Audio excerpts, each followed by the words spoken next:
TruthSeekah and or its affiliates are not responsible for any strange phenomena that may occur during or after listening to this podcast, which may include the following: heightened senses of awareness, psychic abilities, UFO sightings, alien contact, time loss, out-of-body experiences, ringing in the ears, ESP, lucid dreaming, increased synchronicities, astral projection, telepathy, stronger intuition, levitation, miraculous healings, and or remote viewing.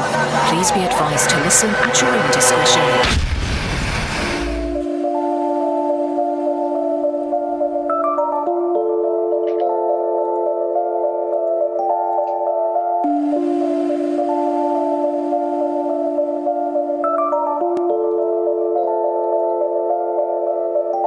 Won't you come and take me away?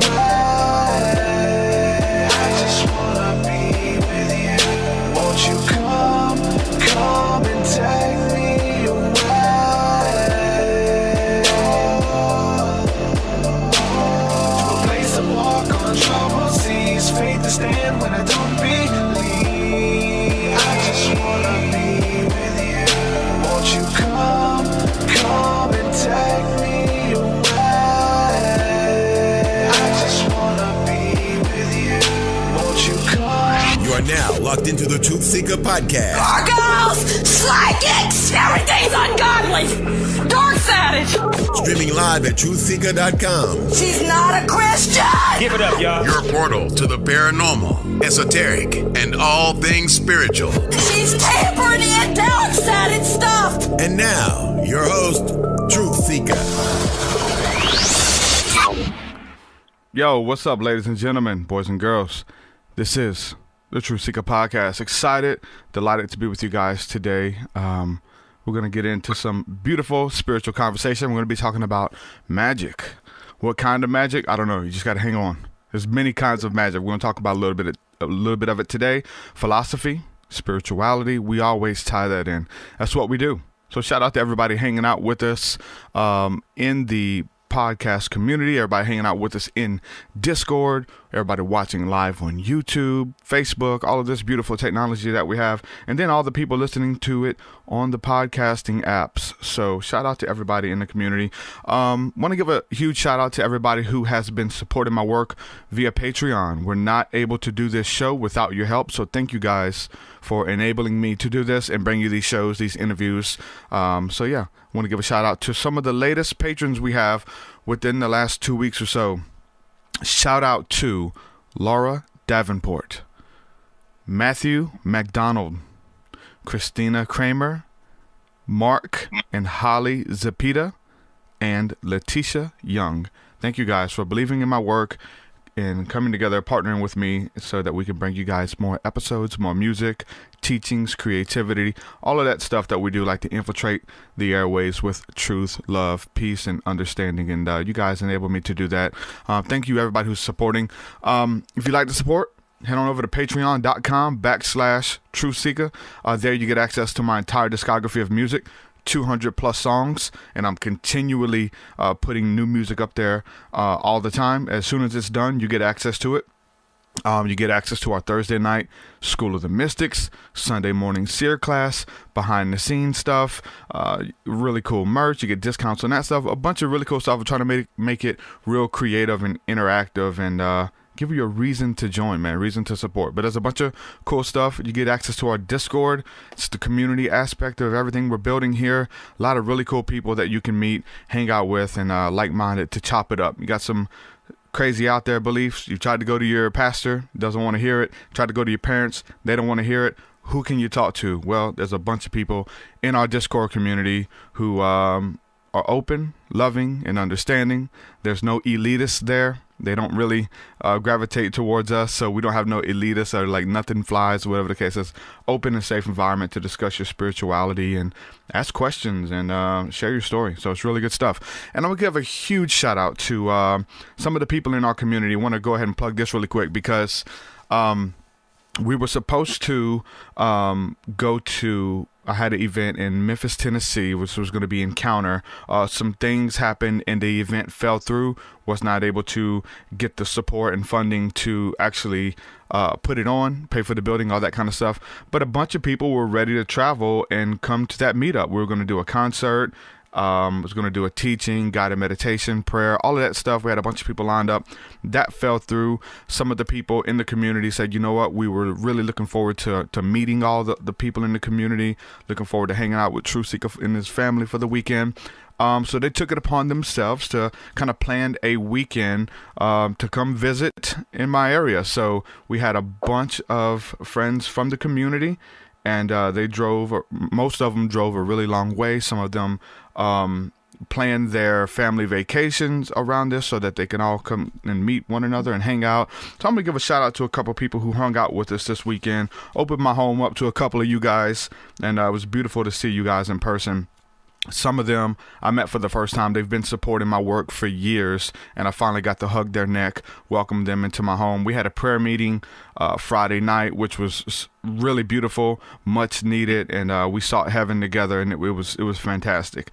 Saturday we ended up going to the beach. Everybody got sunburned, all that kind of stuff, and we just hung out, man. And Sunday met up with another family before they headed out, but we just had a beautiful weekend, made memories, and it was really good. So I'm gonna give a shout out to Chris Garner and his wife Jill. They came down. Shout out to you guys. They drove. I'm in Mobile. They drove from Shreveport, by the Shreveport area. So they were in Texas, so I don't know what city it is. Let us know in chat, bro, if you want to get that out there. Shout out to those. They drove like 8 hours, I think. Good friend Christy Folks, she's been supporting for years. She finally got to meet her for the first time. She drove like 8 hours or something too, something crazy. Joshua Fluman, he drove from Orlando, drove 8 hours, came, stayed with me. And Danny Guerrero, got to meet him for the first time. He's been supporting for years. I've done episodes with most of these people on the show. But it was, beautiful, man, just to put faces with the names and meet these people for the first time. And there's a camaraderie because we're hanging out in the flesh. We don't really know each other, but we know each other because we've been building together through Discord and through the community and stuff for years. So it's been beautiful. Shout out to all of you guys. And I mean, special shout out to some of them came together. Joshua Fluman, Christy Folks, and a couple others came together to coordinate a gift for me and my wife. And I just want to honor you guys for that.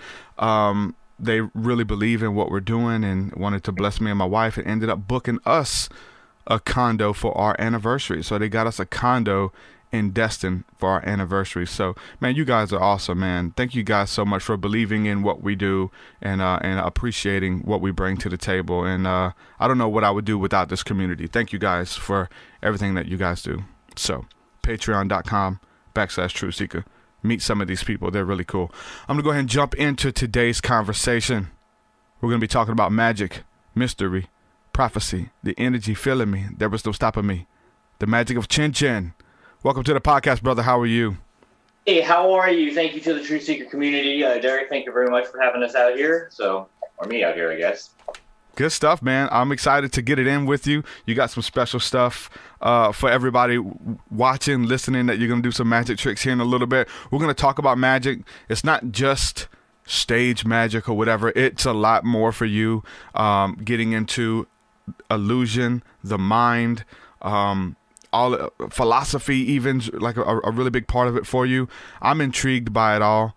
So I just want to pick your brain a little bit and hear your story and about what you bring to the table. So I guess instead of me just reading your credentials off of your website, man, just go ahead and introduce yourself to the community. Let people know what you bring to the table, man.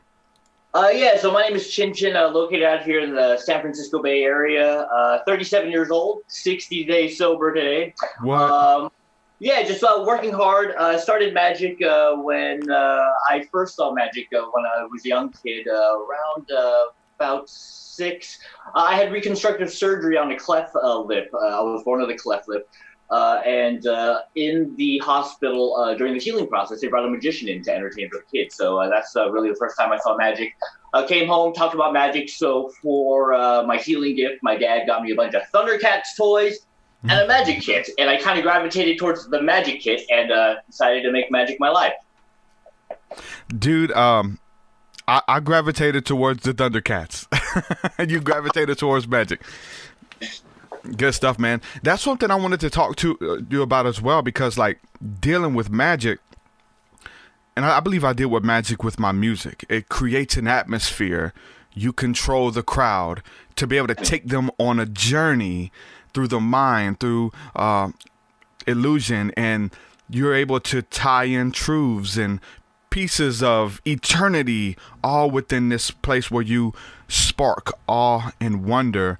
And what that does for you, like you just said, for you as a kid, when you seen that, it's something that they you know what I'm saying, will remember for the rest of their lives, and maybe change the course of their life to let them know, no matter where they're coming from, whether they're in a hospital like you were, or they're in a broken home in a situation, they know that magic is real, that there's something greater than themselves out there. Talk a little bit about like the sparking awe and wonder, maybe from your perspective of what it done in your heart and made you believe in the unseen or whatever the case is, and to what you're doing now for other people. Yeah, so I mean, magic, like you said, so with music, you know, or any art form, especially music, it's a visceral reaction, right? So typically, you know, with music, you can change moods and energy, and when somebody hears something moving, they can cry viscerally through music. When you're listening to a good comedian, you viscerally just laugh and explode into laughter when something really funny happens. With visual arts, too, you can invoke different kinds of emotions just from seeing a good painting. But with magic, you're asking the audience to think. So it's not just what they see or what they hear or even what they, you know, smell or taste. It's kind of, you're asking them to take what you're presenting and then also to think about it. So magic, I mean, throughout centuries, it's the second oldest profession. I don't know if we all know what the first oldest profession is, but the second oldest profession is magic. It goes back thousands and thousands of years. And I mean, nowadays, magic is, you know, if you go to a movie and you see good special effects in movies, you know, movies, the special effects in movies came from a magician, George Méliès. He was really the first cinematic magician who used video effects into there. So magic spans back thousands and thousands of years. So it's interesting when you ask the audience to use their imagination. And I mean, imagine the first time you saw a full moon in your life, you know, and that spark inside of you, you know, in conjunction to either the world or the universe. It's just that feeling of wonder, I think, is just a part of existence or human existence, you know, to see something greater than you or to feel wonder and awe. It's kind of almost, it goes hand in hand with life experience.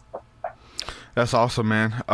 Again, it's just able to change somebody's life or whatever, to let them know that, you know, something greater than themselves exists or whatever the case is. I remember, you know, I don't well, I take that back. I remember a lot from my childhood, but one of the memories that stands out was a time that we went to the school after hours and seen a magician, and they had a big production going on. And I remember he called me out of the crowd. Anybody wants to come down for the next trick? Me. You know, I went down there and, you know, did the magic trick and all that kind of stuff, man. But I remember that, you know, so you're creating memories for people. And again, just that whether there's the trickster in you or whatever, like there's just many different ways that you want to, that you can approach it. So where do you approach it? Like, what do you get? Like, what type of gratitude do you feel by performing your tricks and stuff? Is it seeing that spark of glimmer in people's eyes? I'm sure that has a lot to do with it, right? Definitely. I mean, when you perform for an audience and you look at the audience faces, you can see that reaction in them. You know, it's for me, the easiest place for me to be on in the world is on stage. You know, when I'm out, like, on the bus or at the supermarket, that's when I feel the most awkward, you know, but I don't know if it's just because of that quote unquote fourth wall between the stage and the audience. It's kind of almost like a voyeuristic relationship, but to me, you know, being on stage is the easiest for me. And it's I mean, it's magic, especially I like performing in a theatrical environment, or I still do kids shows because adults, for some reason, because of their experiences growing up, they seem to be a little more jaded. You know, hey, I have this marker. This marker's floating. Typical reaction from an adult, no, it's not, But kids, because they're still so towards that innocence and have that still childlike sense of wonder, they can actually believe that this marker is floating, So you get a lot out of different types of audiences. Performing in senior homes, for example, they at that spectrum or end of that lifespan, they seem to be more appreciative of this experience itself. So, I get a lot of I give a lot to the audience, but I get a lot back from them in return, just by their reaction to the art that I present. So it's kind of it's a dance between me and the audience, and it's I'm obviously grateful for every opportunity I get to be able to try to inspire wonder, imagination in people, and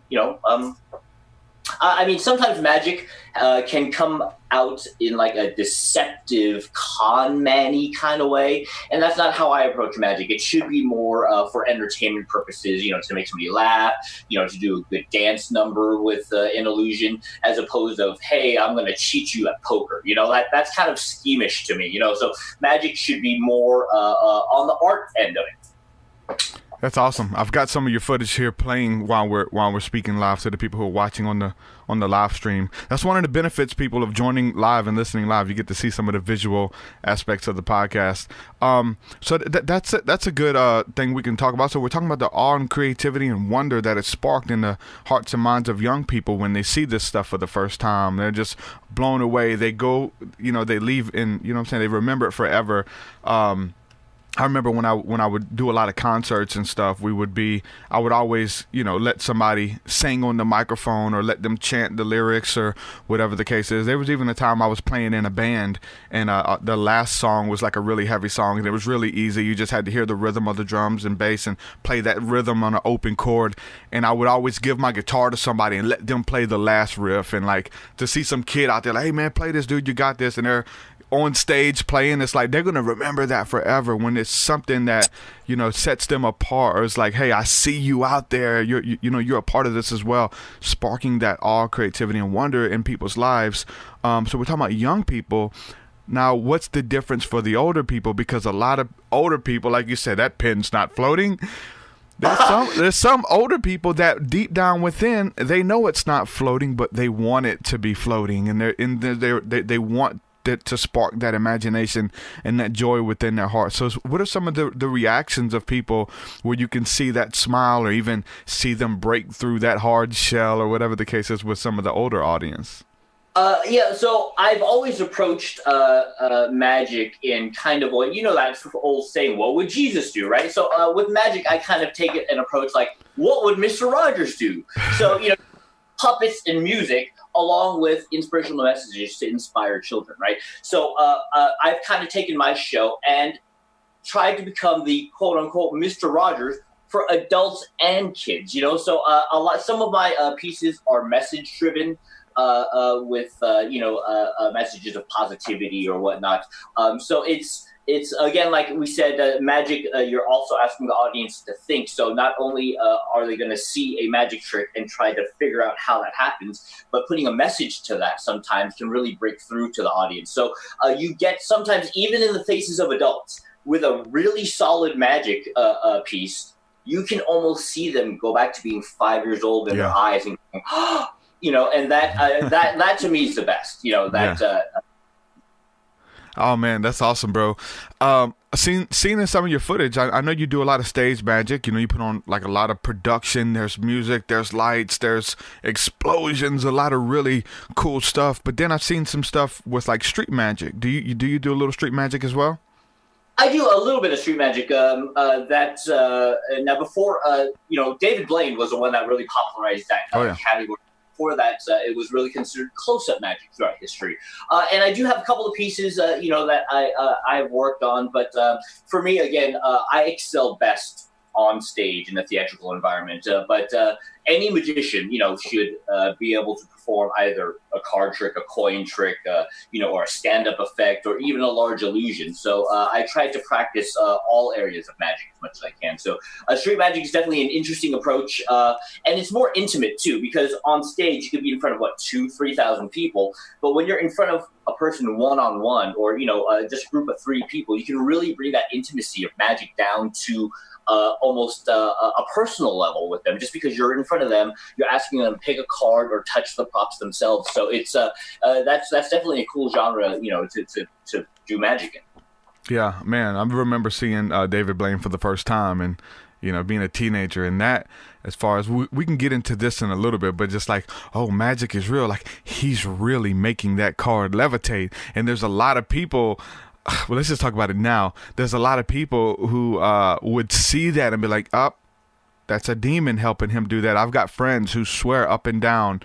And it's almost, I'm not a magician in that sense, but I feel like it's a compliment that you're really good, that you have to be using another power to be doing your illusions. We're talking about Chris Angel walking on water. We're talking about the levitations, demons help you levitate, or spirits. I mean, I would see Chris Angel and think that this man's kind of like, not Chris Angel, but more Blaine, and say, this man's kind of like Jesus. He's healing people.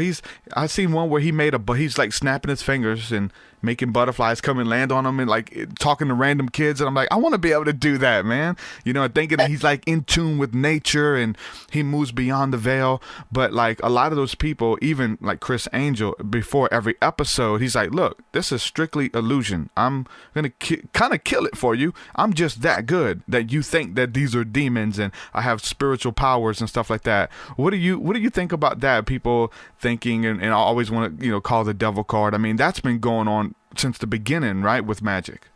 Exactly, and that's really funny that you brought that up, because if you go on YouTube, a lot of research, it's always kind of on that area of demon, or hey, the devil worship. But if you think about it, and I'm not, please, don't send me letters, but I'm not trying to blaspheme anything, but if you think, Jesus was theoretically a traveling magic show, right? Before he came to his disciples, he had a group of disciples go ahead of him and, promote, right, and say, hey, he's coming to town. And he would come to town with a message-driven sermon or a show, but at the same time, he did miracles, right? He turned water into wine. He made bread and fishes appear, right? He healed the sick. So that's funny that area of magic in the positive spirituality is very minimal, and that people instantly think because magic is magic that you're on this side where it's more devilish and demonish. I mean, it's if you think about it, they say that technology, is kind of like magic. So if you took your iPhone and went back in time to the 1600s and showed somebody with an iPhone, you'd be the devil, right? Oh my God, look, you just took a picture. Right? I think that's why today's society is more jaded with magic, because information is so easily accessible in 0.25 seconds in the palm of your hands I mean, if you think that during 2,000 years ago with Jesus' time, walking on water or anything like that, maybe it was ahead of its time, right? So now, because of technology, people do look at magic and think that it's kind of supernatural, but we see more technology magic every day around you, So it is interesting that that magic kind of falls to that side of the spectrum, as opposed to miracles, right? People, right? That's a miracle, but as people would rather see it as, demons are helping them, So that's interesting that you brought that up. I definitely, especially seeing, David Blaine was on the side of the miracle. This man knows what Jesus knows. He could do the same things, and then he can win you over. I mean, even like in the scriptures, we study the Bible and stuff, and like through the scriptures, Jesus would perform a miracle and win them over. He'd heal a lame person and say, okay, now that I have your attention, like you said, now that I made this card levitate, now that I did this trick or whatever, now you want to listen to me, right? So I got your attention with these miracles and stuff. It's funny too, because you even mentioned if I had an iPhone and took a picture of you and you brought it back, if you brought it back 30 years, it would be crazy, right? But you know what I'm saying, 300 years, 100 years. It'd be insane. You would definitely be a warlock or something to those people. But even being able to take their picture and show it to them, hey, here's a selfie. Look at a selfie. Here's what we're into now. You know, but even back then when cameras first came out, people, there was a superstition behind it because they felt like it captured their souls. They didn't want to have their face in a photograph because they thought that it captured their soul, man. You know, and so that's interesting too that you kind of made that connection. So, one thing, just while we're on this vein, we're talking about winning them over for the message. And there's a lot of people in the Christian realm now that we're seeing, who are faking miracles, and there's a lot of crazy stuff out there. We've been talking about this lately on the podcast, giving some examples where like people will tell you these grandiose stories about going through the jungles of Mexico to these unreached tribes, and a woman died in front of them and I raised her from the dead, and a woman broke her arm and I put my hand on it, snapped it back into place, and it was healed up. And they would come back with all of these grandiose stories, but really with no proof. But the story in itself, like, won people, like, oh my God, just like you said, like, you know, Jesus is coming to town, he's healed many and stuff like that. So I mean, we're seeing weird stuff too, that people are bringing feathers and saying there's an angel feather that appeared out of nowhere. There's diamonds and rupees that are appearing, and there's a gold dust movement where gold is like all over people. And there's a lot of stuff where people are like faking these miracles because it wins over the crowd. And we're talking about the ethics behind it. Like, is that okay? Does it negate the fact that Jesus really was healing people, and you have 7 plants in here, and these people are sitting in wheelchairs and they have crutches and they throw them, but they're plants. When people see that, they're like, oh, if God did it for them, they could do it for me. It creates an atmosphere for the supernatural and for miracles to move, because it moves off of your belief, right? So in the religious realm, would that be, as far as magic, it happens all the time, but in the religious realm, do you think that's a bad thing, or is that kind of a means to an end? Well, but see, that's okay. So I was baptized Catholic, right, in grade school, I think 6th or 7th grade. But throughout my life, I've studied Roman Catholicism, Judeo-Christianity, Buddhism, Hinduism, and in all aspects of in the spirituality world, there's still that element of believing in something more, that mystic element. You know, the Buddhists, yogis or whatnot, you know, they always had that sense of belief that something more was there. So there in the old times, maybe towards the end of the 1800s, they had this trick called the Egyptian vase. Okay, and it was a vase, and pretty much they wired it to be a reverse transistor radio. Okay, so and this was like before any, like you said, cell phones came out. And the idea was people would come to church and they would have this vase on this altar, and this voice would come out and give a blessing or whatnot, and it was a magic trick. It was a radio in a vase, but 150 years ago or 100 years ago, that was magic to them. So that kind of almost did say, hey, there is a higher power, and look, this is happening. I think that it's okay in a spirituality, maybe sermon, church world, if it's not to deceive to get money. If it's, hey, God is real, whatever you may think created this, the creator, right? Whatever deity, whatever idea you worship to, is making this marker float. So believe, and if that kind of, I guess, approach to giving a sermon or preaching leads to planting a seed of hope in somebody, that, hey, maybe if I pray hard enough, my cancer will go into remission. Hey, maybe if I pray hard enough, they'll forgive me. Hey, maybe if I prayed hard enough, my mom wouldn't, be depressed, right? I think that's okay to plant a seed from something miraculous or miracle-ish happening. To be message-driven is okay. But if it's to deceive people and say, hey, look, I'm the third coming of Christ, send me 4 payments of $39.99 to it. You know what I mean? That's not, I don't. I hear you. It's a good way to look at it, man. It really is. I think I'm with you on that. It's really, really cool.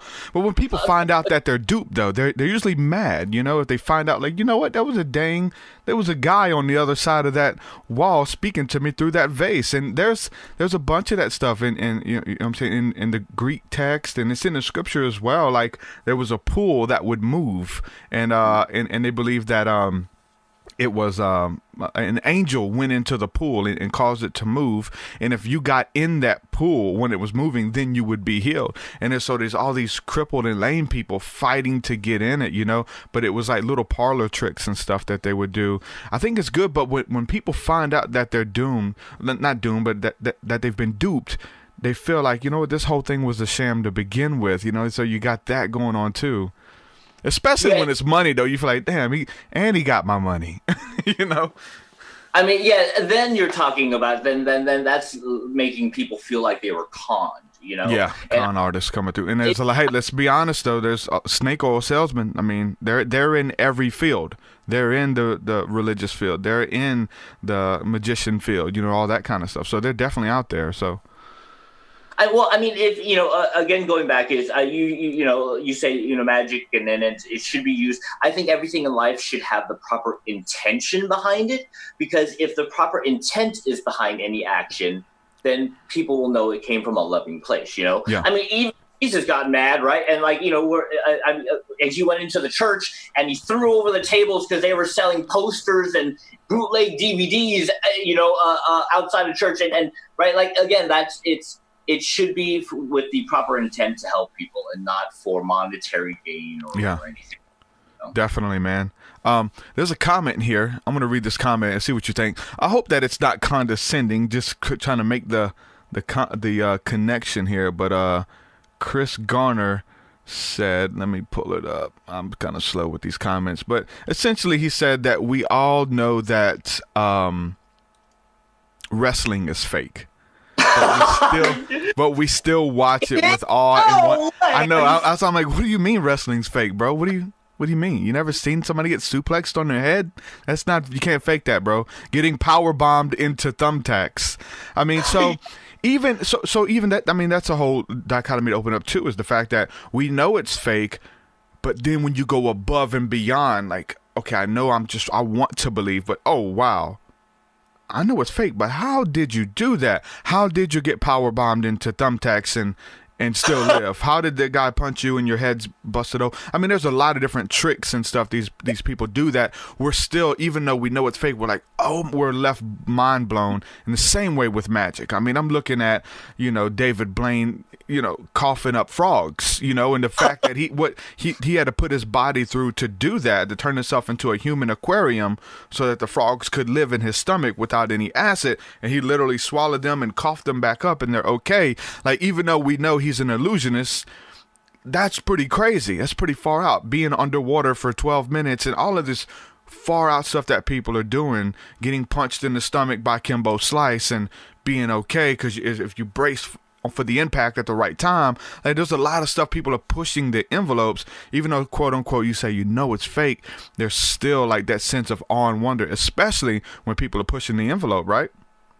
Yeah, I mean, it's funny that you brought up wrestling, and Chris, thanks for that comment. So wrestling, obviously, I mean, those guys, they're performers, but they're athletes first, like I saw the documentary on Ric Flair, or Jake, like these guys put their bodies through a lot. It is fake, as like the punches may not be complete contact, but these guys get hurt. And it's funny, it's almost like what we were talking about with magic. When you peel back the curtain and see the wizard behind there, it ruins it. You go to the movies, and obviously Jurassic Park, there's no like Steven Spielberg wasn't saying, oh, okay, Mr. T-Rex, take 5 in your trailer. We know that that's fake, but it's still having that sense of wonder that kind of, keeps people entertained, especially even in the wrestling world.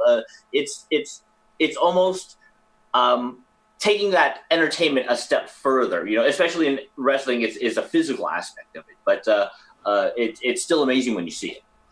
Yeah. Well, there's someone, seeing the man behind the veil, seeing that you think it's this big, great spirit, but it's this little old man communicating with you through a teleprompter, television screen, whatever.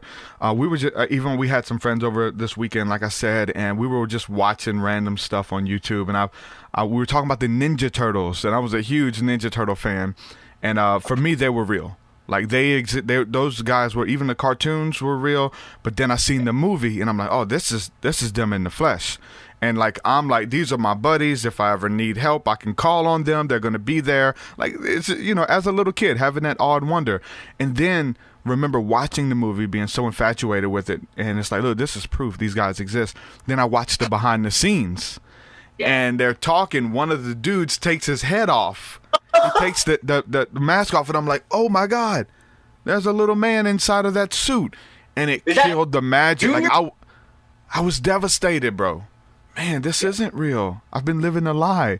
You know, 6 years old. What am I gonna do with my life? You know, kills it. Yeah, it is kind of like that moment that Santa's not real, or the tooth fairy's not real. You know, but it's still. I think the most important thing, the most important skill that anyone should have throughout life, and this is just my opinion. I mean, you know, who am I? But it's. Imagination is the most important tool.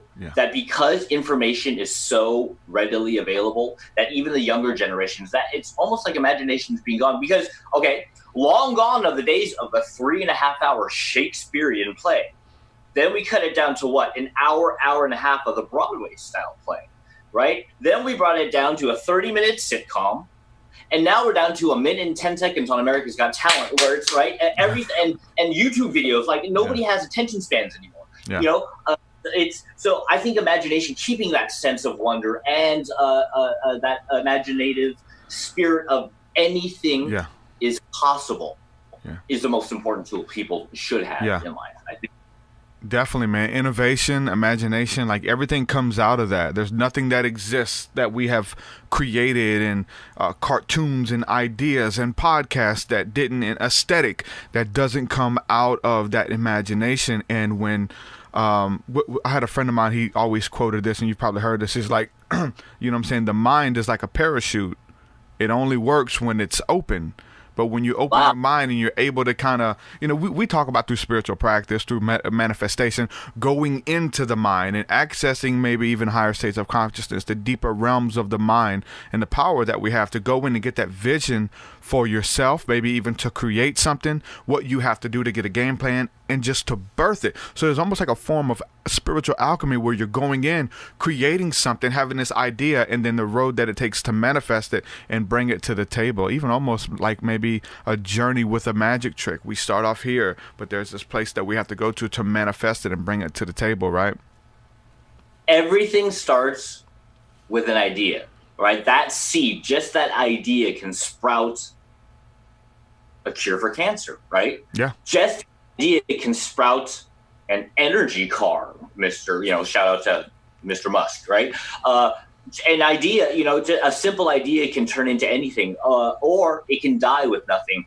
It's funny because there's a Chinese holiday where you go to your ancestors or your family members who passed away and clean off their graves. And whenever I go through the cemetery, I mean, the number one thing that comes to my mind is, in these graves, how many good ideas never ever got worked on, or how many dreams died with these people, you know? So it starts with an idea, but behind that idea needs to come action. So it's, everything starts with that. If you go inwards and truly think, if you think about, right, like you said, we invented the internet, right? We went to the moon, supposedly. All right. Everything starts with an idea, but anything is possible. And I think that's what works best with magic. Just the idea that really anything is possible and you can do anything, but it starts with an idea. But action needs to be the second part. Action's the water for the seed, I guess. Definitely. Yeah. Faith, I mean, this scripture say faith without works is dead. You can believe in something all you want, but until you start confessing it, speaking it out, walking it out, you essentially birth it into existence, and you create it. The very term abracadabra, ta-da, I create it as I speak it. So there's a lot of people like in the spiritual community, just to break down the essence of that word, that, you know what I'm saying, the Hebrew magical spell, even when I say it's the power of words. This stuff exists in here somewhere. All of these songs and these ideas that we've put out, the magic tricks, everything beautiful we bring to the table, or everything evil we bring to the table as well. It comes out of the mind and being able to spark it into humanity.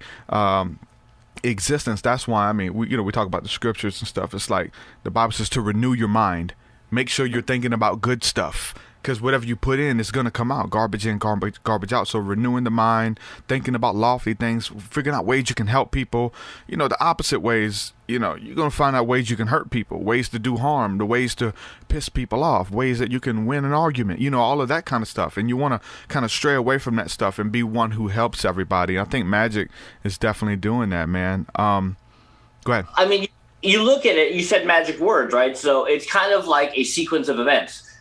Think it, speak it, do it, right? I always look at magic words as, again, I think of myself as a spiritual or religious person, but the creator himself said, let there be light. He spoke the universe into existence, right? But whatever that creator may be for you, right, it started with the idea, what if it was spoken into existence and then action came. So it's words are very powerful, and that, I think that's where that whole spell idea or this idea of a magic word comes from. Words are very powerful.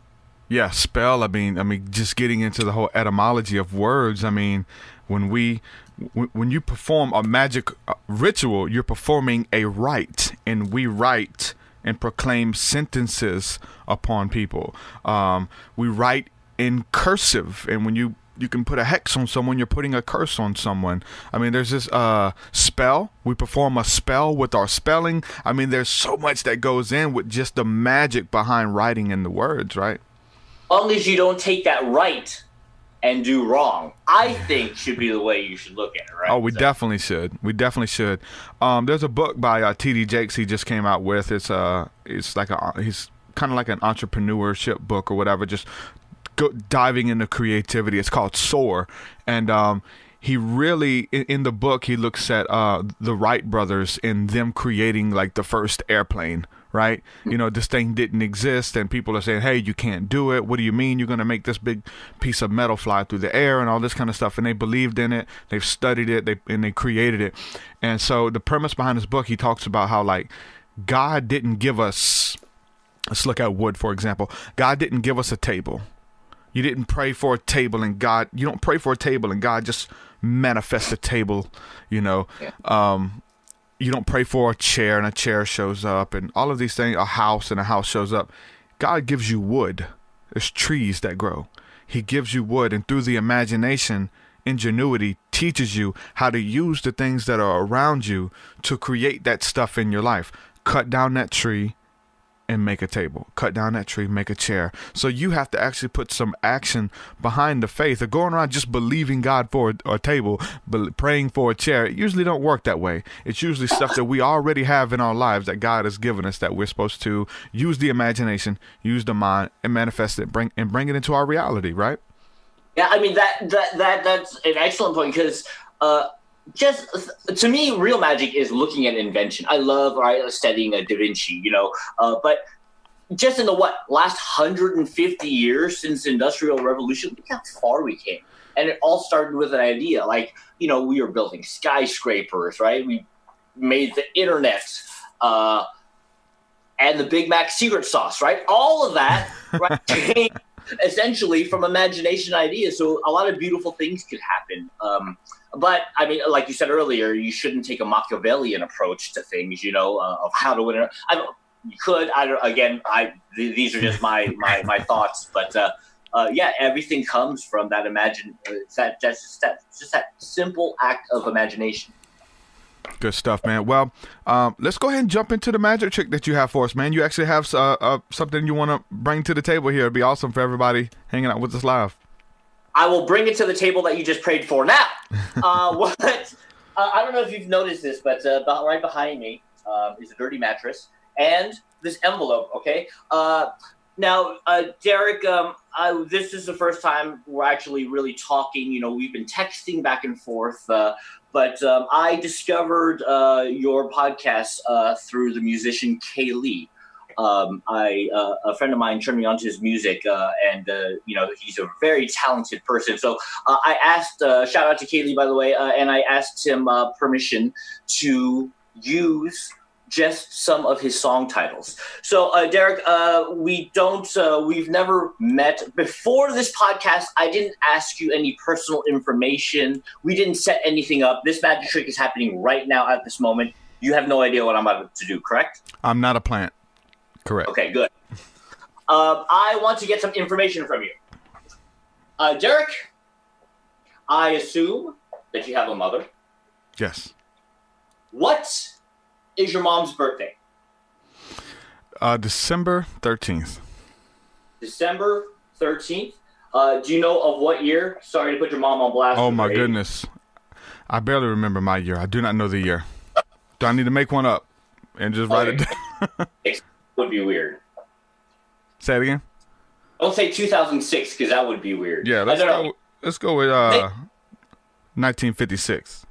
1956. Okay, perfect. Now, Derek, we are going to try to make this as random as possible. I want you to think of a 5-digit number. Any 5-digit number. What is your 5-digit number, please? Let's go with 3, 6, 3, 5, 6. 2, 5.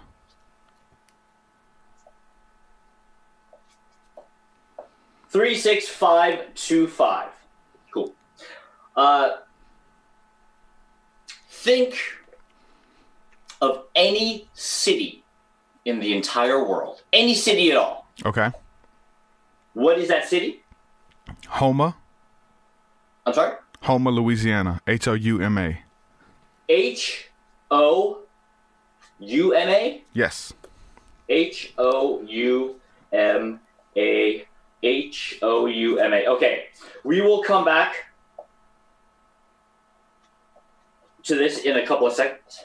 I did say, Kaylee, let me use some of his song titles. So what I have right here, Derek, is a pack of playing cards. Okay. This pack of playing cards is in new deck order. But the only difference with this pack of playing cards is on the back of these cards. And we all know that Kaylee is a brilliant musician. He comes up with like 1,000 songs. Yeah, like his catalog of songs is probably amazing. Bigger than mine. Yeah. So obviously there are 52 cards in a deck, but I went through his music catalog and I wrote down right here. Let me bring it a little closer to the camera. I wrote down on the cards, on the back of each card, one song title. Okay, per card. So this one says Hands in the Air.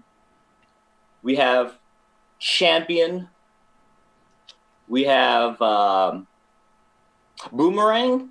Excellent song. Boom, Bap, Booty Clap. Woot, woot. Boom, bap, booty clap. There we go. Yeah, I like that song too. Sunshine, right? So, I mean, this goes on. Cuts and Harpoon. It's all of his music, right? Hold On, Heaven, right? So I am going to take these cards. I will keep the song titles facing you. I will put a rubber band around this pack. Okay? Get ready to say stop. I'm just going to flip through the pack like this, and you say stop. Here we go. Okay. Stop. Gotta be quicker than that. Stop. I am not going to take a look at this, but we're going to take that card, and this is the song title that you stopped at. Bruce Lee, right? I don't know if you've heard that song, a really cool song, Bruce Lee.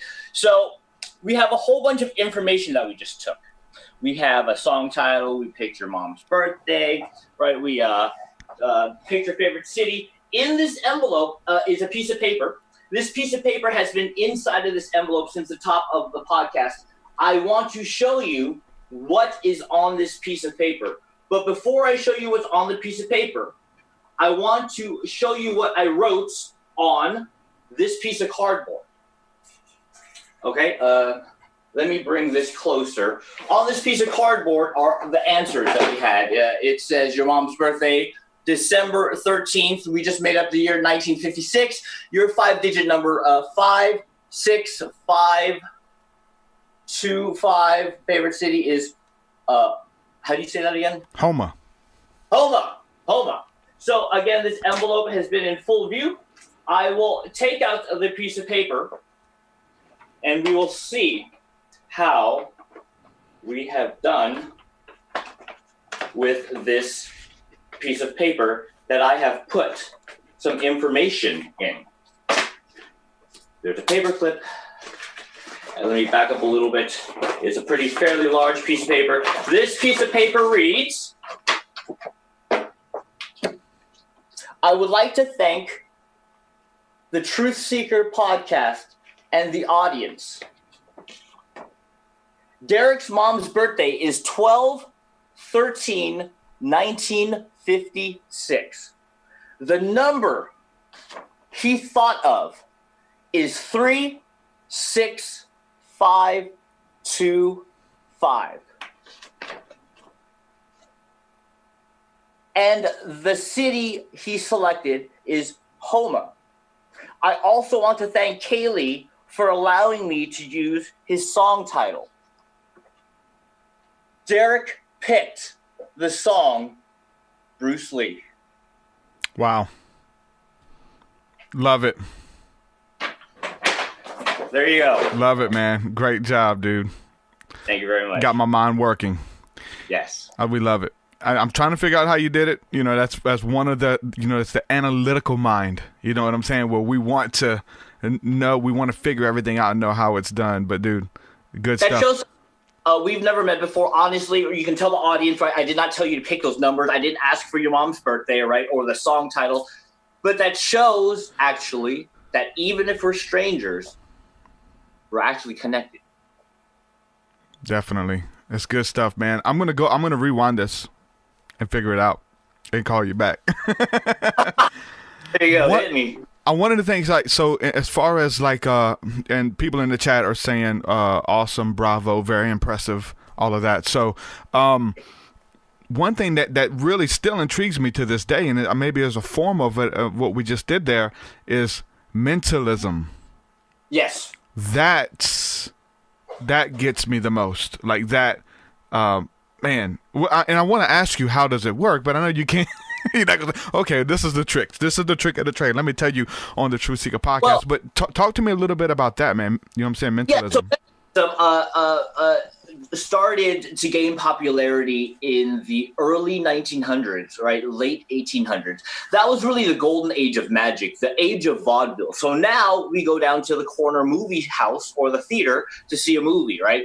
But at the turn of the century in the vaudeville era, they had theater palaces, and you would go, right, instead of to see a movie, you would go to the theater to see vaudeville, and they would have jugglers and dancers, but the magician was the main star of the vaudeville era, right? There were tons of magic shows, and around that time, mentalism, or back then it was also known as spiritualism, was a big popular form of magic. It started kind of, I think, in Europe, in London. There was the Davenport brothers that used to manifest spirits, right? And one guy would tie himself to a chair, right? They would put a curtain around him, and newspapers would start flying around, a bell would jingle, and that was a popular form of magic, spiritualism or mentalism, or, think of any lottery number, and, I know that number.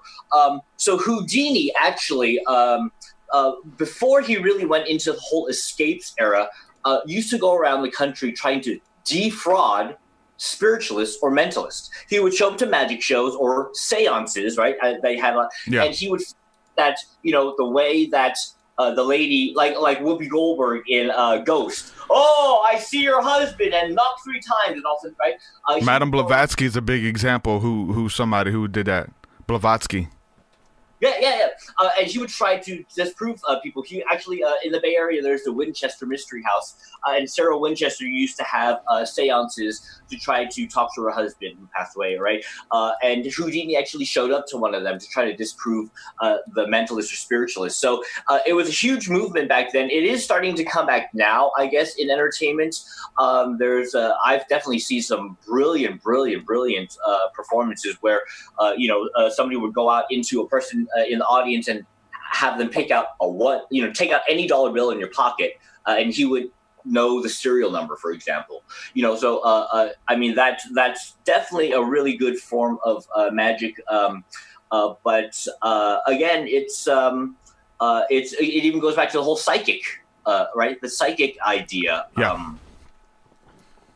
Yeah, it's big. That's why I'm into it, man. It was like, hold on, they're using ESP. Like, I believe in all that, right? I believe in the supernatural and those abilities and stuff, right? Maybe it's because, I've been duped and I still believe, and many people have given up hope and, they're not real. Well, maybe you went to a psychic or a healer who wasn't that great. You know what I'm saying? They really didn't do a good job. One of the things, let me ask you about this, because it's kind of in that same vein of, spiritualist and spiritualism. Back then, really big. Madame Blavatsky was the name that I mentioned. I've got some of her books dating back to like the 1800s even. Really big into philosophy. She mixed her philosophy in with the spirituality and stuff. So you see something that you don't see anymore. You're saying some of this is coming back. But something that was interesting, just like we've talked about faking the miracles and faking the kids under the house knocking on the house 3 times or whatever, saying it's the ghost of the departed or whatever. Blavatsky got exposed at the end for having she'd have letters fall out of the sky and stuff like that, and she had all that stuff set up, and she made a lot of money off of it, right? But it was all that was part of her show.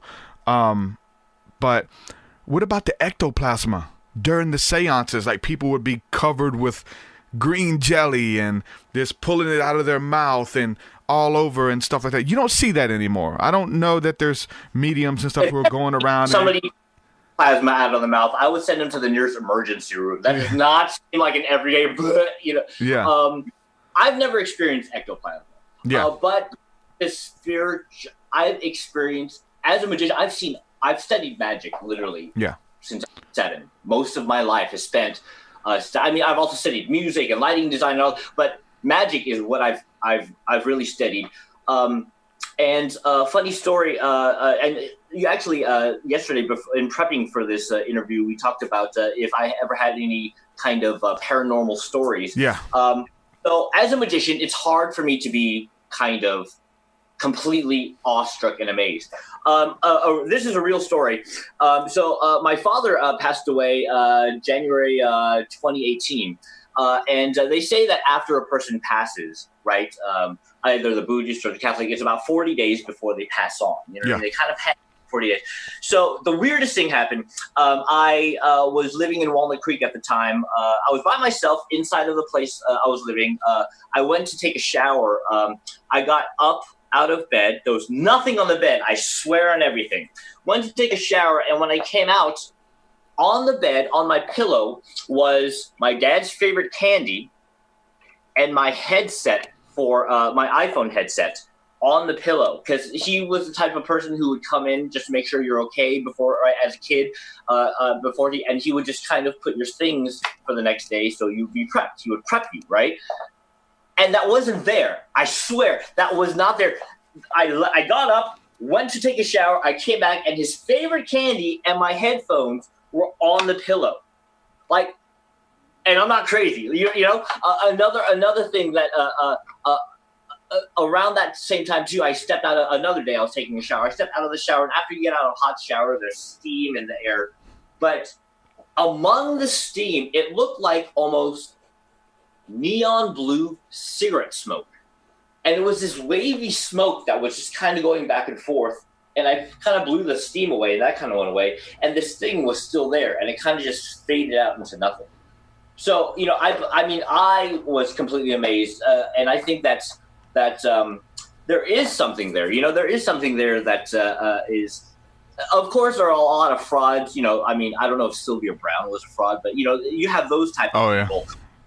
But I think there is something more that people sometimes can tune into, because we're so stuck on our everyday life of, I got to pay the bills, I got to go pick up the kids, or what am I doing for dinner, that we don't really take this time to stop and smell the flowers. We're this world or this universe is filled with actual magic.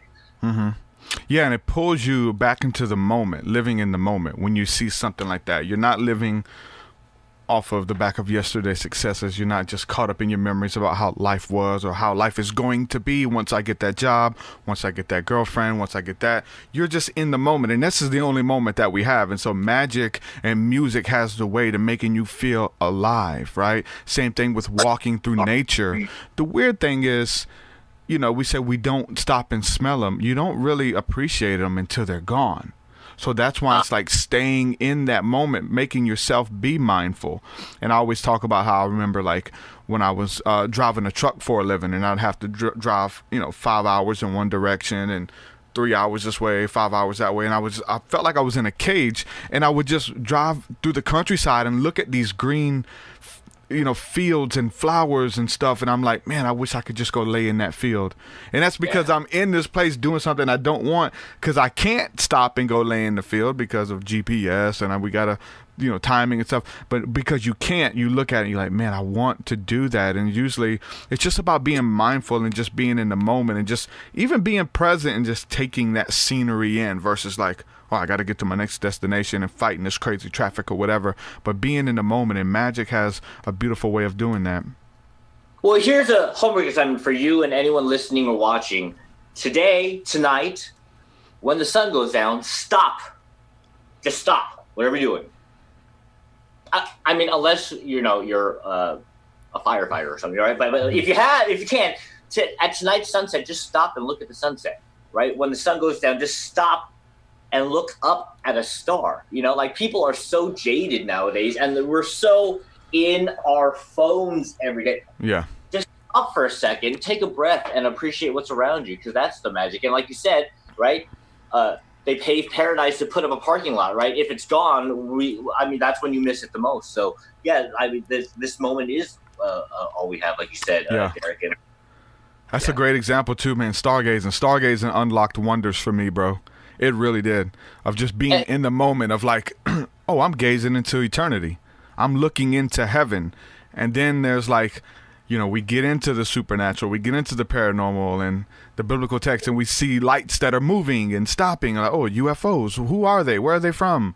And it just opens up all of these cans of worms or whatever. But just that getting lost in awe and wonder of just gazing into the heavens, man, it's a magical moment. And so that really changed my life of just the practice of stargazing, and really not just a few minutes. I would spend hours just gazing at the stars and communing with God and things. And so it's very powerful to do that, just to be mindful, man.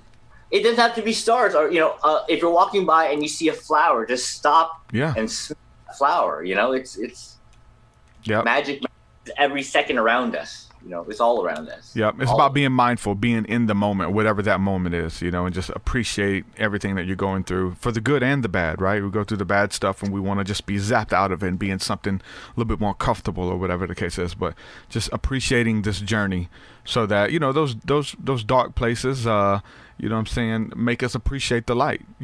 Congratulations on being, what'd you say, 60 days sober? Congratulations on that. Heck yeah. Like you have a contrast. You know what that other side looks like and why you don't drink. And it's like other people drinking to be sociable or whatever it is. And you can say, no, there's a reason I don't, because I have a contrast that you guys probably have never seen what it looks like. And so the contrast is beautiful. And so that's how we get to judge things in life. Without the darkness, there would be no light. We don't have anything to judge it against. Going back to your story and magic and stuff, man, who were some of your favorite influences? I mentioned, David Blaine. He's our generation. He's, you guys would probably look at somebody a lot older who's not just like somebody doing it right now. I'm 35 years young. I'm 37, so we're about the same. Yeah. So the people that's influenced me the most in my life, Michael Jackson, David Copperfield, Gordon Ramsay. It's kind of all right. But if you looked at my show, it's really bred from Michael Jackson and Copperfield. So a lot of stuff is dance based. I mean, I've also studied, great comedians too, because for a while I got into this mode where I wanted to make every single magic trick I did message driven, message. But that, again, like you said, there's no contrast, right? So in a show, you should have highs and lows. So, it's good to start with a fast paced dance number. And then you want to go into kind of a spoken word magic trick. And then you want to make the audience laugh as hard as you can. So you do a comedy. So it's good to go up and down, through your show. But I would say those, especially the performer aspect, is Michael Jackson and Copperfield were really the people that I studied the most out of. I used to fall asleep playing David Copperfield's TV special, or Michael Jackson's Motown Billie Jean performance over and over, and just fall asleep there, because that's really who influenced me the most as a performer. But I've also taken a lot of inspiration from Salvador Dali, MC Escher, more visual arts. Music has influenced me a lot too. The producers I've listened to the most is Timbaland, Dark Child, obviously anything by Michael Jackson, and the Crystal Method. So there's a lot of people have left their footprints in the sands of my artistry, I guess you could say. Yeah, very eclectic. I'm the same way. Just seeing, and there's people who know how to tap into that magic, man. How to, go into the ethers and bring that stuff out. People who create storylines in their stuff that are magical, that just pull you in, all of that stuff people are doing. And you find that those are the people who are very successful, the ones who are really dealing like that. And like, again, I don't think it has anything to do with making a pact with the devil or whatever the case is, or, making those type of... because if one day somebody walks up to me and say, yeah, you can have it all, but sign, I don't know what I would do. That's the ultimate sellout, right? Yeah. Get it now, but lose it in eternity. What profit is there for a man to gain the world but lose his soul? So don't fall for it. You were good. I do. So as far as like the philosophy end of your performances, is that really the message and stuff that you try to put in there? Is that where that comes from? Yeah, again, going back to a story in 2007, May 20, 2007, was the first time, somewhere in my videos, you'll see the logo, right? I used to have bright red hair. Yeah. Almost. But the Chinese character in my logo is my last name, Qin. So that's the characters for my last name. And I was performing at the Asian Heritage Street Celebration in San Francisco, in the Sunset District, and that's the first time I had my logo.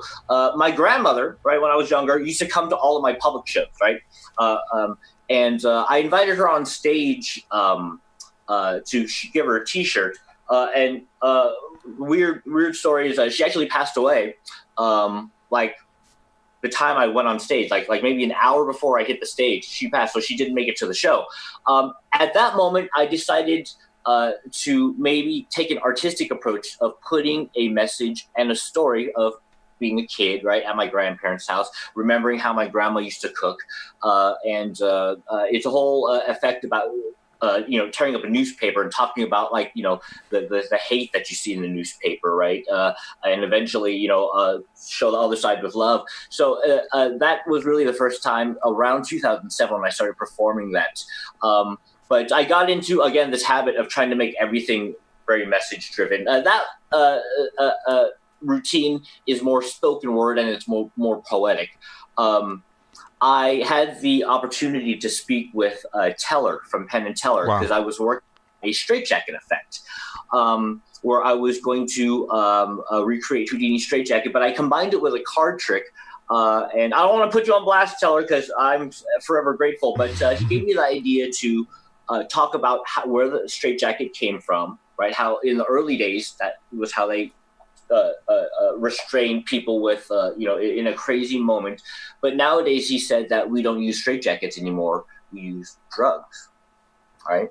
So now it's almost that little pill is a straitjacket for your mind. So I created this whole routine about mental illness as well with this. And I performed it 5 times, and at 2 separate occasions, people complained to the promoter or the director of the show that they were offended because I said mental illness. Yeah. I had to restructure that. So I had a bad habit for a while where I wanted to make everything message driven.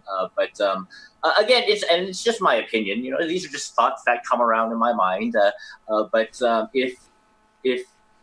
if you are fortunate enough to be on stage, behind a mic, behind a camera, for an audience, it's almost, again, just my opinion, that maybe we should have that responsibility. It should be a responsibility to at least put a message out there, right? Because most of the material that you see is about violence or death or war, right?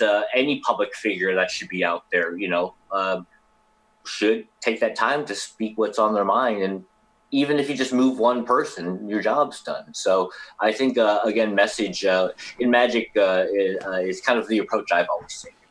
So. Dude, beautiful stuff, man. Is there anything that you wanted to cover that we didn't talk about? We talked about a lot of good stuff. I like it. I love it. Pretty, I think we covered it all, so. Good stuff, man. Dude, I appreciate what you do, man. Thank you for reaching out to me. Your magic performances, your shows, a lot of it's available to be seen on YouTube. Tell people where they can go if they want to book you. You do personal gigs, you'll travel. Let people know where they can go to find out more about your work and what you bring to the table, man. And I think you should do something as well with that whole straitjacket. The pill is the new straitjacket. Even if it's some kind of PSA or something online, definitely. That's a great idea, and you got it from one of the best too. So yeah, man, go ahead and plug your stuff, bro, and let people know where they can check you out at. Magic for any event, or even if you need to have me come wash your car or walk your dog. Hey, chinmagic.com. That's chinmagic.com. You can find all my information there. All my social media is there. My phone number's there. Hit him up, ladies and gentlemen. He's good people. Chin, thank you for coming on the TruthSeekah Podcast, man. Really enjoyed it. We'll have to do it again. Hey, thank you very, very much for this opportunity. How much love. All right, brother. Peace. Bye now. Chin, ladies and gentlemen. Chin. Good stuff. I enjoyed it. Wow. Really deep brother. So it's cool. We can have people from all walks of life on here. Magician. The first magician that I've had. And I performed a magic trick. Really cool. Some of you saying, I know how he did it. I know how he did it. Aren't we all saying we know how we did it? You got to find the stuff that you don't know. Like that's where the magic is hidden, in the unknown, in the realms unseen. I got a lyric. I say, I'm lost within the mystery, but I'm found within simplicity. Right? We're lost in the realms of unseen, of just like, how did he do it? Where does that exist? Again, going back to the beginning, looking at Jesus creating miracles to blow people's mind, because they believed it. They believed in. They've seen a testimony. They've seen a story. Somebody who literally was paralyzed. Now they're walking around shooting basketball with people. Like, dude, weren't you paralyzed? Yeah, man. Jesus came to town, changed everything. And you hear these stories and these grandiose ideas or whatever the case is, and it births something within you, the awe and creativity that is imparted to you through a beautiful song. I mean, making you feel emotions, right? Making you feel alive. You just want to feel something, man. A good movie will do it. Again, a good magic show, good music. The movie is the big one for me. I really like the horror genre. Not just a horror, though. Not just the scary movie. I like a movie that is like a thriller. A movie that's going to take you on a roller coaster ride. And so I'm really into the work of M. Night Shyamalan. I mean, all of his movies that have this twist. Like, you're watching one movie, right, for an hour. One thing happens, and it undoes that whole hour. And now you're trying to wrap your head around what you were watching. M. Night Shyamalan, Jordan Peele with Get Out and Us. Like, those movies, I love them. And then they have a way of incorporating this roller coaster where you're laughing and then you're crying and then you're scared and then you feel socially awkward because of the message is deep, but then they bring it home with a laugh and a little punch in the stomach. Like, experiencing all that, to be able to do that through a movie, to be able to do that through a magic show, whatever, a book, a good book. I'm trying to do that with my music. Take you on this roller coaster ride into eternity, touching the veil of the divine, talking about the sensations. This is what I felt. This is what I saw. This is what is available to you. And seeing how that like creates portals or a rip in time where people are able to travel and have their own encounters as well. Why? Simply because they believe it. And then it births something within them that's possible for them. I get testimonies and messages every day from people who listen to my music, and they're like, and everybody approaches it from a different place. Oh, you're a really good rapper. I really like your style. Other people, man, you helped me get through a really hard time in my life. I've started having synchronicities listening to your music. I have my faith is back in Christ listening to your podcast. You know, all of this different stuff that we're getting, and it just has something for each person, something to impart. That's magic, man. Creating something that doesn't exist. I want to play this clip here. So this is a segment. I'm going to play my music video, and this is a because we mentioned Kaylee, right? Chin Chin found my podcast by looking up Kaylee stuff on YouTube, and if you look up Kaylee, you're going to find my podcast. If you type his name on Google, because of the magic of SEO, search engine optimization, you're going to find me. You're going to find my interview that I did with Kaylee, one of the top results. I pride myself in my SEO magic. But yeah, so Chin Chin looking up his stuff, he typed in Kaylee, he found TruthSeekah, he's on my podcast. It all works out. Kaylee was on a show called Pitch or Ditch Music Reviews, and people were sending in music videos and things like that and trying to get their reaction to it. I seen Kaylee, he was live, so I sent my music video to the producer, and then they played it live on air, and Kaylee did a reaction to my music video. I'm going to play that. I'm going to let you know there's going to be a lot of cursing. They curse a lot. So if you have kids listening, if you don't want to hear a bunch of cursing, I'm warning you now. Go ahead, and we'll see you on the next episode. But I want to go ahead and play this for everybody listening and watching. And, I think it's relevant since we've been talking about Kaylee. I mean, the magic trick, he used Kaylee song titles for the magic trick. So that was really interesting, too. The fact that he went through on all those cards and wrote it as a title, that's a lot of work. Shout out to Chin Chin. But I'm going to go ahead and play this, guys. So let's see. So I'm going to react to Kaylee and this other guy, Candyman, with Bob Sanford, reacting to my music video. And, yeah, the funny thing was, you'll hear it here. They were talking about me. It's like, yeah, I think I've seen that guy's podcast before. Let's see. So anyway, it's going to be some cursing. So if you don't want to hear that, then tune out now. So let's see. Change this here. Let me see if I can find the right spot. Here we go, ladies and gentlemen. Let's see if I can find the right spot. We used to take donations for the school. Somebody actually had our school shut down because a local civic group got together and found out $1 worth of equipment. At any point in time, Candy's head will get cut off, or some kind of crazy. Who we have next? Derek. It's another up. It's another up. His name is Derek Grosskirk or something like that. Janet Grosskirk. No, Derek. Janet. Derek Grosskirk. Go towards the bottom. Derek Grosskirk. Something like that.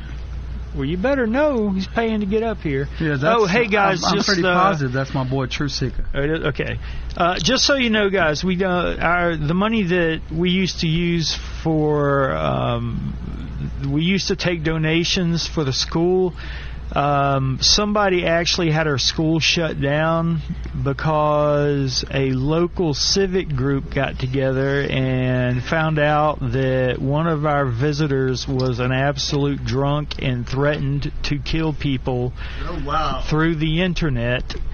And so we lost all of our kids, and we're trying to sort out how to do it again now. So all of our donations are going to a church and the Humane Society now until we can sort this out. But we are trying to get it sorted out so we do appreciate what you guys are doing for us, and we love every last one of you, but we will get this thing sorted out. So we do appreciate what you're doing for us. Okay, so which one? You guys scroll up now so I can see. I'm You're up. looking for a Derek. Derek's got over 10,000 subscribers on YouTube. Yeah. Well, Derek, I love you. He's got a podcast that's really popping, man. He talks about the supernatural and stuff like that. Really crazy stuff. Yeah. Oh man. He talks about all types of stuff. I've been on his show before. Derek. Yeah, he's my homie. Yeah, Derek. Derek, did you use a different name or? TruthSeekah is what he goes by. TruthSeekah. Okay. Seekah, yeah. Seekah. You know, I might have actually watched his show before. Yeah, yeah. I watch stuff all the time, and people are like, "What the hell?" Yeah, it's pretty cool, man. There he is, right there. Right here? Yeah, Bob. Yeah. She's almost always with me, bro. Oh shit! I'm afraid to click on the damn thing. Make sure that's him. Yeah, TruthSeekah. See? Okay. Yeah. Nah, he's good people's man, and his music's amazing. Don't you like my crack? And he gives a shit about his music, so. Right. He doesn't do anything but quality stuff, so. He does.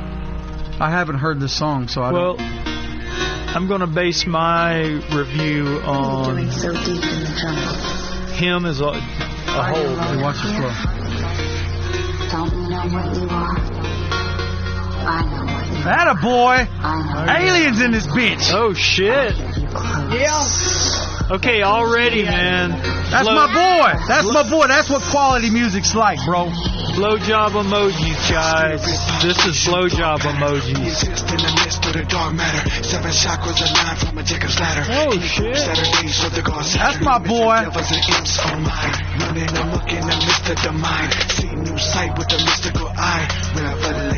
Yeah. Angels, aliens, contact the Palladians. Fly through the blue sky with the avians. Humanoid beings, shining and radiant. Winged ETs watch over Homo sapiens. Kabbalistic, mystic, moon physics, esoteric linguistics. So pay attention. 6 Yeah, he's got just listen. 7, 8, 9 albums. Oh shit! Yeah, I've been to his channel before. Atta boy, TruthSeekah, my nigga. There it is. Motherfucker better listen to me. Yeah.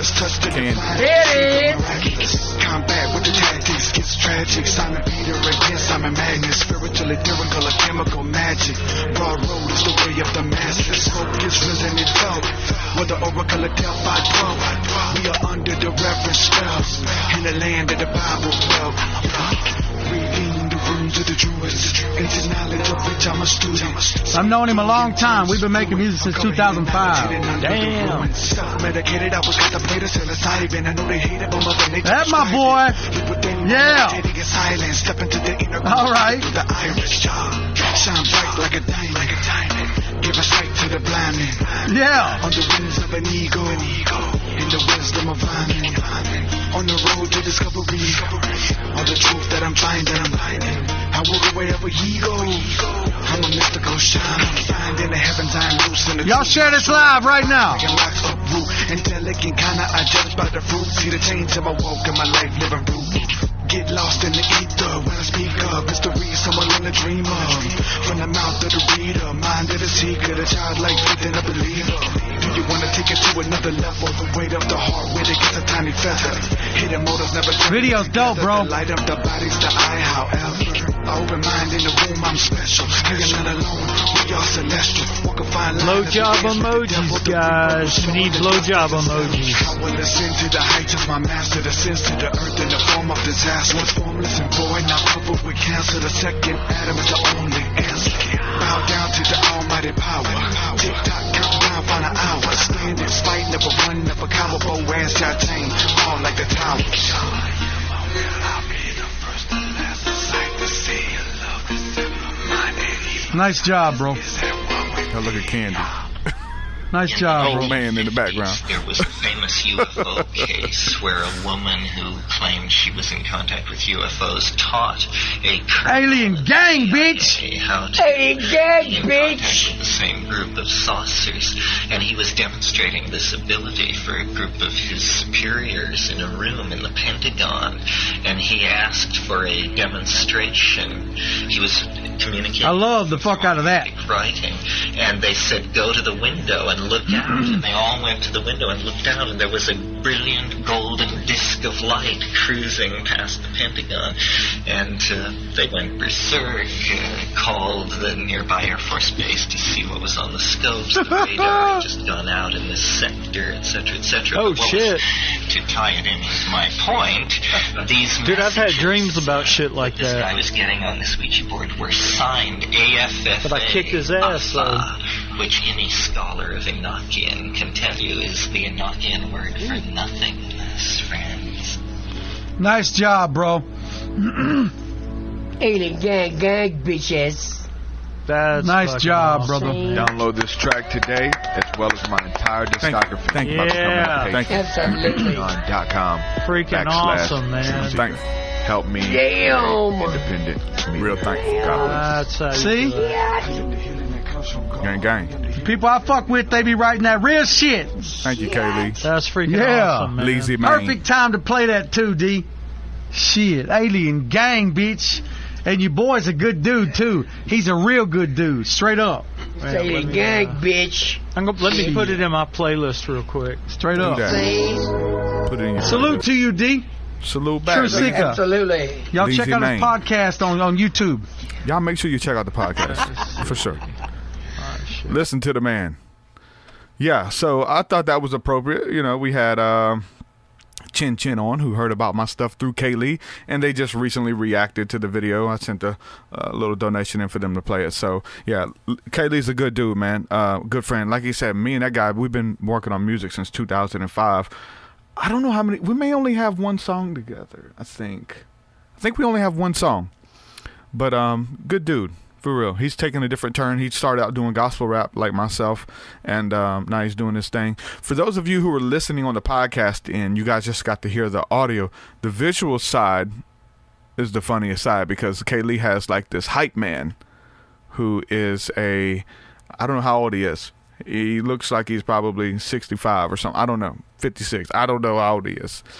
Just like I don't know how old my mom is, right? He's dancing in the background, doing all these little weird dance moves, and they go live on Facebook and YouTube, and they get thousands, probably like 1,500 people watching a night. They reach over 10,000 people every time they go live, and they put on a pretty funny show. A lot of fighting haters and trolls and all that stuff, but the old man's in the background dancing, all funny. They got T-shirts with him on it and stuff like that. It's pretty funny. So if you didn't get to experience that if you're just listening on the podcast but it is on the video, so go check that out. Yeah, good people. Let's see. I want to talk about too. I'm wearing a shirt right now. If you can see it, I know it's backward for everybody watching on the video. I know there's a way I can flip it, but I'm not going to. Anyway, it says, "I still believe in theaters, 3/20/20." So next year, me and my family were extras in a movie yesterday, and I think we got a little screen time. We were just in a crowd, right? But we were where they were filming, so we're probably going to be in the movie. We went and seen when we were in the crowd for the movie I Still Believe, which is the story of Jeremy Camp, the Christian singer. Jeremy Camp, they're doing like an autobiography about his life, and a biopic, I guess that's what you call them. And they had a big concert scene. It took them like 5 hours or something to shoot that, like probably 3 minutes worth of movie. It's kind of crazy. But we were in it. We're probably going to be in the movie. I'll let you know. I'll probably show it on here if we do make it. But me, my wife, my daughter, and her friend were down there doing that. Really cool because we got to meet. We didn't get to meet them, but we got to see them. We didn't meet nobody, But KJ Appa is the guy playing Jeremy Camp, and he's Archie from Riverdale, and he's a heartthrob. He's like a teeny bopper heartthrob. All the girls love him, and there was just so many. I was trying to look at the crowd. I was like, are these Jeremy Camp fans or KJ fans, KJ Apa fans? And most of them, I think, were KJ Apa fans coming to be in the movie. And it was really, really cool to be there, a part of that process and stuff. Dude is kind of a big deal, so he's kind of a big name right now playing that role. A couple other actors were there too, and musicians. We seen Gary Sinise was there. He come out and he was like showed up to, I guess, give, let the KJ know that he had his back. And I think he was in Mobile because Gary Sinise does a lot of stuff with the military. After he played Lieutenant Dan in Forrest Gump. So actually, the weird thing is, he's known for that role. He plays in so much other stuff, but he's really known for that. And so he does a lot of stuff for the military and injured vets and stuff like that. So he has a big foundation where he takes care of those people and goes out and meets them and all that kind of stuff. So yesterday being Memorial Day, I'm pretty sure that he was down here in Alabama doing we have a big battleship down here that is kind of they do a big thing down there. So I'm pretty sure he was down there speaking, but he was there. And then as we were leaving, and I should have got a picture with this guy, but as we were leaving, we walked past Stephen Curtis Chapman. He was there, which is another Christian artist as well. And should have got a picture with him. I didn't, but it was cool to see him. Yeah, his he got really good music. Actually, it's kind of special to me because, like, when my daughter was born, his music was just playing in my head, some of his lyrics, and that's one thing I always remember about his music. Like when I see my daughter for the first time, his music from the song Speechless was playing. So real beautiful. It was cool to see those people and be a part of that whole process. Yeah, so man, we had a crazy weekend. Again, all of our friends drove in town. Those who can make it. Some are coming even this week, are already down. Shout out to Quantum and her gang coming in town. But yeah, Chris Garner and his wife Jill, his family, got to hang out at the beach. Man, our whole tribe was there, man. We had Chris and Nicole Bars showed up at the beach. We had a whole bunch of people at our prayer meeting, man. People who were just showing up hungry for God. And that was beautiful. We all needed it. I probably needed it more than anybody. Just being able to, we do Wednesday night prayer. We pray for people all the time. But just there's nothing like getting there with the people. And then people that we've been praying with in our Discord communities and over the phone and stuff like that. But being able to pray together and really seek God together. It was a beautiful experience. And I'm pretty sure we're all going to remember that forever. We partook of communion, had a lot of people. I got some pictures and just a little video if anybody wants to check that out. It's on my Instagram and Facebook, but I posted a little video and pictures and stuff. But check that out. But yeah, man, building with the tribe. Allie and Kenny, her people, Mindy, my brother Phil, Danny. Dude, it was just good. We made memories. And we're going to keep doing it. We're going to continue to make memories. That's what we do. Man, so much going on. Working on so much right now. Check out our Discord. Check out the Patreon. You want to support? I got a bunch of stuff available for you. I'm working on necklaces and charms right now. I'm going back and forth with the company, getting these logos designed and stuff that I'll probably have available for some of the Patreon supporters and longtime supporters and stuff like that. So check it out, man. Thursday night, School of the Mystics. Sunday morning, Seer class. Wednesday night prayer. And just throughout the week, doing community in Discord. And all that stuff's available. Go to Patreon to check it out. Patreon.com/TruthSeekah. And yeah, let's see. Reading in the comment section here. I've seen your comments. Shout out to everybody. Garner says, if I told about the blessing from this weekend, I'd feel like I'm bragging. Go ahead, man. You can brag. Brag on God. It was good to meet everybody, man. And we got to go have ice cream with the Garner family as they were on their way out yesterday too. So it's really cool. You should find your community, find your tribe. They're beautiful people. They're waiting on you. All of creation is waiting as the earnest expectation for the manifestation of the sons of God. You're not alone. Definitely not alone. Find your tribe, people. With that, I'm gonna say peace and shalom. Really good episode. I enjoyed talking to Chin Chin. Good dude. So peace. We'll do it again very soon. Shout out. Your way so much higher than mine, so much